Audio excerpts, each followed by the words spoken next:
What's up, everybody? Welcome back to Man Wheel Drive. Today, I'd like to discuss the first fully electric car that has managed to arouse my curiosity, the Rivian R3X.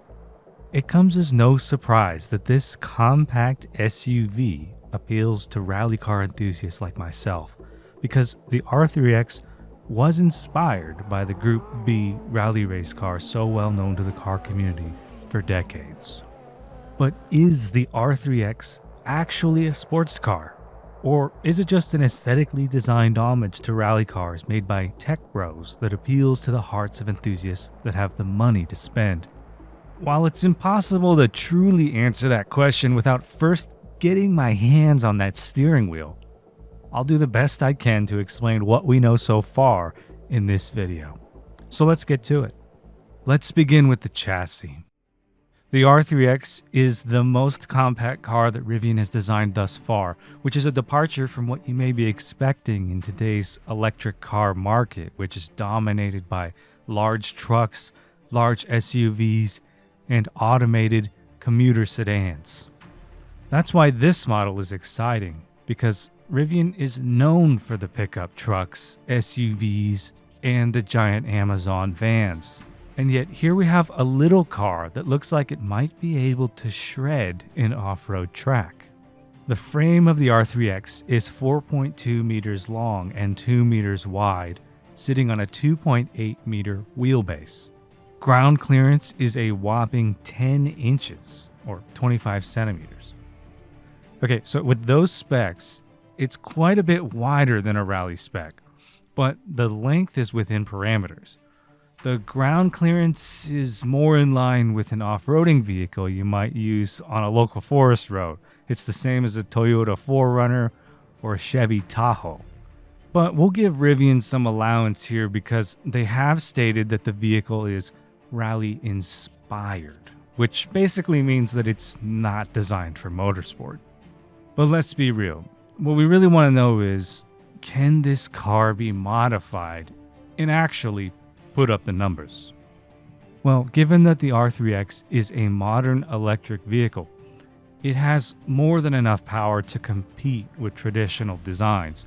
But as any experienced racer will tell you, there's a lot more to an effective motorsport weapon than just how much power it puts out. But it does put out the power at 800 horsepower and 0 to 60 acceleration in under 3 seconds. A key selling point between the enthusiast model, the R3X, and the base model, the R3, is the tri-motor configuration. With one large motor driving the front axle and smaller dedicated motors driving each individual wheel in the rear axle, the R3X should offer unprecedented torque vectoring capabilities, which translates to greater traction in an all-terrain environment and possibly even better than a traditional all-wheel drive system that you might find in a Subaru Impreza or in a Mitsubishi Land Evo. However, while the tri-motor configuration sounds really appealing from a traction and safety standpoint, it isn't without its caveats.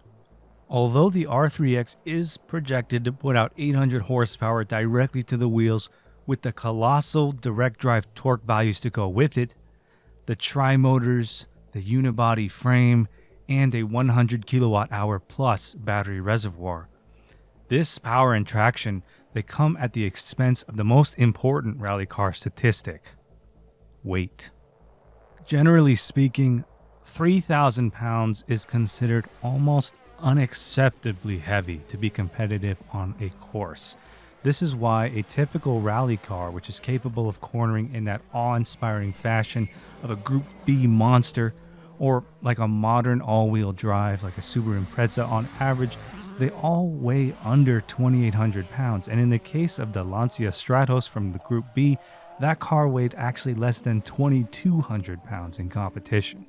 We don't know precisely how much the R3X is going to weigh, but 4,500 pounds would be a realistic goal for a compact, tri-motor Rivian hatchback. Now, while this isn't surprising for an EV, it's even considered on the lighter side. It simply isn't near light enough to take corners at high speeds in the snow, gravel, mud or dirt, and be able to glide or brake like a race car. This seems to be a problem that all consumer EVs have. Despite the immense weight derived from onboard batteries, most of them are able to handle decently well due to the location of all that gravity, which is as low and evenly distributed as possible. But this design also does not lend itself well to racing off-road because the slightest failure in the suspension system, which happens often as these cars are barreling down a course laden with unseen rocks, divots, and obstructions of all kinds, then the battery reservoir, which is effectively bolted to the underside of the cabin floor, can be easily compromised. The slightest dent or impact could set off a chain reaction of lithium-ion cells, and I don't need to explain what that looks like because you've probably all seen it on the news. So to recap, the R3X looks to weigh between 4.5 and 5.5 thousand pounds, which is simply too much for motorsport, at least by the current rules and physics that govern racing today. Its placement of the battery reservoir presents a number of logistical and safety problems off-road. The ground clearance would make rolling while cornering at high speeds a serious concern, which doesn't bode well for its unibody frame. While one could conceivably lower the R3X and go as far as to gut the vehicle, which means to remove as much excess weight as can be spared, like air conditioning, sound systems, excess seating, etc., it still probably wouldn't weigh under 3.8 thousand pounds, which drastically limits one's options when entering a corner and raises questions about its ability to withstand the obstacles of an off-road course. So, what are we left with then? From what it looks like, the R3X is rally-inspired in appearance only, and I must say, it is a very attractive-looking compact SUV. To be fair, it does pay homage to off-road racing in its body style, while still appealing to people looking for a safe vehicle that they may use to transport their bikes to the local trailhead, etc. And I think that's precisely what the R3X is. Mechanically, it seems to have more in common with a Jeep Wrangler than a rally car. I think this could be popular with the off-road enthusiast groups, similar to the way the Subaru Crosstrek has gotten a foothold.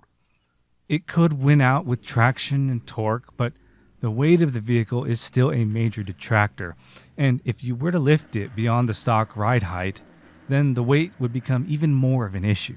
Not to mention, I don't think that off-roading in lithium-ion electric vehicles is really a good idea for a number of reasons.